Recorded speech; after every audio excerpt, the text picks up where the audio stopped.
Darkness તો ચલો ઠીક છે, બટ પ્રાઇવેટ પાર્ટનો સૌથી મોટો દુશ્મન છે. એક પેશન્ટ તો ડિપ્રેશનમાં જતું રહેલું, એ ડાર્ક સ્કિનને ગોરી કરવાની કોઈ ક્રીમ આવે છે કે નથી આવતી?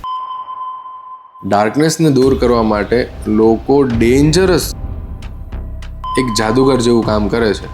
5 દિવસમાં ગાયબ અને પછીના 15 દિવસમાં ડબલ કાળી થઈ જશે. અકોર્ડિંગ ટુ મી, ત્યાં કલર વધારે ઇમ્પોર્ટન્ટ નથી, બટ ક્લીનલીનેસ વધારે ઇમ્પોર્ટન્ટ છે.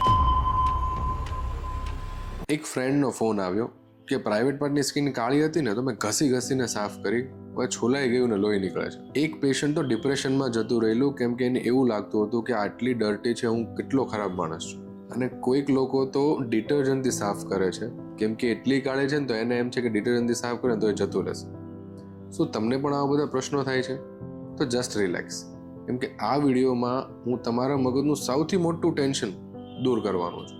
લાસ્ટ વિડીયોમાં આપણે પ્રાઇવેટ પાર્ટના હેર રિમૂવલની વાત કરી, ત્યારે પણ કમેન્ટ હતી કે સર ત્યાંની સ્કિન ડાર્ક છે, એને ગોરી કેવી રીતે કરવી? તો આજે હું તમને એની પાછળનું મેડિકલ સાયન્સ સમજાવીશ કે એક શું કામ ડાર્ક છે, પ્લસ એ ડાર્ક સ્કિનને ગોરી કરવાની કોઈ ક્રીમ આવે છે કે નથી આવતી. મિત્રો, પ્રાઇવેટ પાર્ટની સ્કિન ડાર્ક હોવી ને નોર્મલ છે. એના 3 મુખ્ય કારણો છે. First, hormones. જ્યારે તમે પ્યુબર્ટીમાં આવો ને, ત્યારે તમારા સેક્સ હોર્મોન્સ એક્ટિવેટ થાય. એ તમારા મેલેનોસાઇટને એક્ટિવેટ કરે, જેનાથી કલર પ્રોડક્શન થાય. તમારે એકને નથી થતું, બધાને જ થાય છે. સેકન્ડ, ફ્રિક્શનના કારણે. જ્યારે તમે ચાલો છો કે તમે ભાગો છો, ત્યારે બંને થાઇઝની વચ્ચે પ્રાઇવેટ પાર્ટ ઘસાયા કરે. એ ફ્રિક્શનના કારણે ત્યાં ડાર્કનેસ થાય. આ પણ બધાને જ થાય છે, ખાલી તમને નહીં. Third, inflammation. સ્કિનનું રેઝર વારંવાર કરો છો તો થઈ શકે છે. ત્યાં વારંવાર બમ્પ્સ અને બ્લીડિંગ થાય છે તો પણ વારંવાર થઈ શકે. એ એક પોસ્ટ ઇન્ફ્લેમેટરી હાઇપર પિગમેન્ટેશન છે. તમે રેઝર કરતા હો તો આ થઈ શકે છે. ડાર્કનેસને દૂર કરવા માટે લોકો ડેન્જરસ ઉપાયો કરે છે ઘરે. આ તમે નહીં કરતા. લેમન, એનાથી સ્કિન વધારે ઇરિટેટ થાય અને વધારે ડાર્ક થઈ શકે.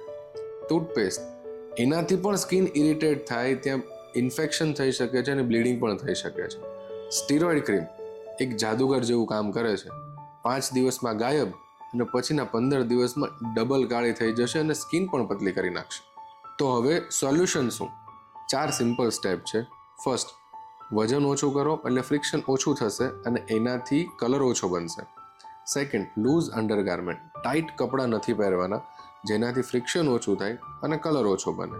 ત્રીજું, રાત્રે સૂતી વખતે એક સારું મોઇશ્ચરાઇઝર જરૂરથી લગાવજો. ચોથું, કેમિકલ એક્સફોલિએશન. જો ડૉક્ટર એડવાઇસ કરે ને તો જ કરવાનું છે, અને સાથે ગ્લાયકોલિક એસિડ અને યુરિયાવાળી ક્રીમ પણ લગાવવાની છે, પણ સેમ ડૉક્ટરની એડવાઇસ હોય તો જ, જાતે નથી કરવાનું. અકોર્ડિંગ ટુ મી, ત્યાં કલર વધારે ઇમ્પોર્ટન્ટ નથી, બટ ક્લીનલીનેસ વધારે ઇમ્પોર્ટન્ટ છે.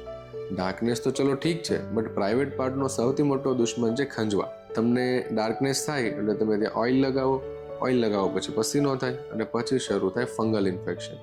શું તમને પણ આવું થાય છે? રિંગ ત્યાં લિઝન્સ છે, વારંવાર ઇચિંગ આવ્યા કરે છે અને રાતના વધારે આવે છે. આવા કોઈ પણ લક્ષણો હોય ને તો મારો નેક્સ્ટ વિડીયો જરૂરથી જોજો. એ ફંગલ ઇન્ફેક્શન પર છે. સ્ક્રીન પર એની લિંક આવી ગઈ હશે.